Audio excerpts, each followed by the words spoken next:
Hey y'all, I know it's been quite some time since you heard from me. We've had a 6-week short-term team here, so we've been running pretty hard with them and being friends with them and taking advantage of having other people to hang out with. And so it's felt a lot busier around here and we've had a lot more people, but as of yesterday, they sadly returned home. And so we are adjusting back to a quieter life with less people. And we're actually in a few hours going to go on a team retreat up into the mountains. And so I wanted to get this video sent before we left. But I love you guys. I miss you. Thank you to those that have reached out over the holidays. It's been weird being away, but really fun to be in a new place with new friends. I'd say the biggest weird thing is that it's still 90 degrees. And so it doesn't feel like Christmas time at all.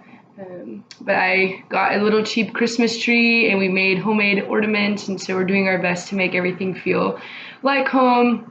And I think in a lot of ways I've adjusted to being here. My Spanish is at a level where I can interact with most people. And so there's just this comfort and this rhythm and some confidence that I've been finding and growing in over the past month and a half, which has been really fun for me.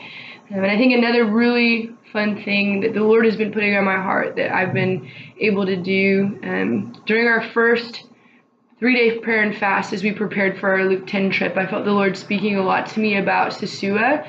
And most of you know Sosua.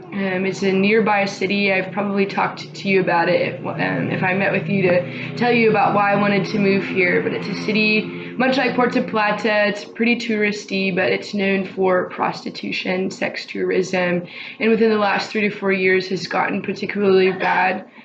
So me, along with a group from the short-term team, committed to going twice a week. And our big goal was to prayer walk the same route that some of the working girls will walk to find different clients. And so what started is simply prayer walking and trying to get our hearts right before the Lord, and seeing a lot of things that were really difficult to see has resulted in so many friendships being made, so many names of store owners and of restaurant owners, so many people coming up to us saying, hey, you've been here for a while. Who are you? What are you doing here? And there's been a range of opportunities that have been really taking off. And I find myself really excited at moments. And so I'd get behind the camera to talk and share and either run out of time or get too excited. And then other moments that were really challenging and really hard.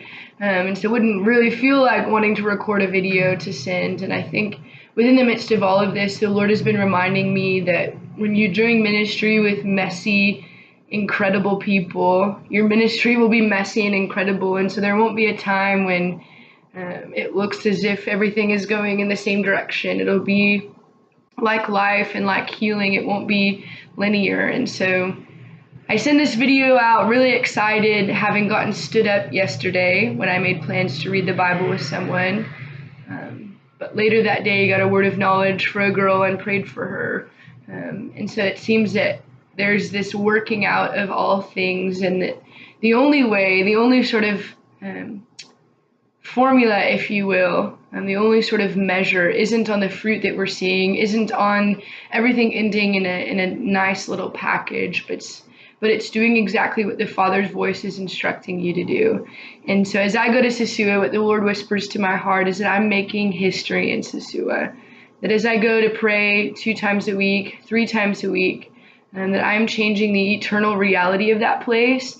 And I'm excited for 10 years from now to be able to look Sosua up and see what kind of city it has become as God draws this city and these people in the city back to himself. And so I've had the opportunity to make countless friends and share really beautiful moments with them. And there's part of me that as I fall in love with these people, I know that what lies ahead of us is a messy friendship, is perhaps the chance that they won't get back to me, perhaps the chance that they said they wanted to read the Bible but don't, perhaps the chance that they're only interested in spending time with me for some ulterior motive. And as much as that reality scares me and worries me, and I know to some degree I will face, I'm excited for the other kind of reality, the reality of people being hungry and wanting to know God, the reality of friendships being forged that maybe won't last forever here on this life, but will have an eternal effect on my life and their life. Some of my funnest friends that I've made in Sosua are these two guys that love to rollerblade. And they're probably the most righteous men that we've met in Sosua, and we always feel covered and protected by them. There's no weird motive on their end. And so last week they helped find me a pair of rollerblades, and so they've been teaching me how to rollerblade. And there's this freedom and this liberation that I feel being in a city known for sex tourism and prostitution, and being able to find joy in that place and being able to have fun in that place. And I feel like every day I go where I have fun, where I laugh with a friend, where I share a word from God, where I get to pray for someone. As joy goes forth in this place, the Lord is taking back land that the enemy has taken, in a place where it's dark, in a place where unwholesome things happen. Every moment where we enjoy it for how it was created and we see the beauty in it, I believe the Lord is having victory in that place. And so I'm excited for the months to come to continue to forge friendships here, to continue to forge the friendships I have in Puerto Plata with Fatima and with Julissa. I'm excited to continue learning in my Spanish. I'm excited to get attached to people that disappoint me because Jesus did. I'm excited to believe and hope that the person that I schedule this meeting with to read the Bible or to do something will show up. And even if they don't, that God's proud that I went. I'm learning to lose my life in love for people, and that even when it hurts, that is the best and only way to live, because to do anything other than that would just make Jesus really sad. And so as I go through the ups and downs of life with messy people, of being a messy person, of living in a messy country, in a messy world, I'm excited for the prospects of what can happen when you obey God. Despite what you see, despite how you feel in the moment, despite what it looks like to other people, even if you never really fully understand. And with that, I wanted to share one testimony. So about 4 months ago, when I first got here, I felt that God spoke to me to go to this bar near the beach and to ask for a man named Miguel. So I went and I asked everyone I could find for Miguel, and they're like, yeah, we'll help you find him. What does he look like? And I'm like, oh, I don't really know. I just know the name. And people were obviously getting frustrated and getting kind of confused. And I approached this woman and her boyfriend, and they spoke English, and asked her if she knew Miguel, and she kind of got mad and was like, how do you expect people to help you? I'm a Catholic. I don't even think God speaks like that to people. And I told her I'm sorry, and I tried to share with her what I believed about how God spoke, and asked her if I could pray for her, and she said no. And as I walked away, I asked God, and I prayed that she would never forget this moment. Fast forward about 3 weeks ago, a woman comes up to me in the grocery store, and she's like, do you remember me? And I'm like, no, I'm so sorry. And she's like, 4 months ago, you came up to my boyfriend and I at a bar, and you asked me if I knew a person named Miguel. And ever since that moment, I haven't stopped thinking about it. I can't stop thinking about what you said, because the reality is I do know someone named Miguel. And right now he's sick and he needs your prayers. And it was this really beautiful moment of, I was obedient to God and I did what was asked of me. And in the moment I felt like the biggest idiot. But I'm really glad that the Lord had this other process going on, and he was working in her heart in other ways.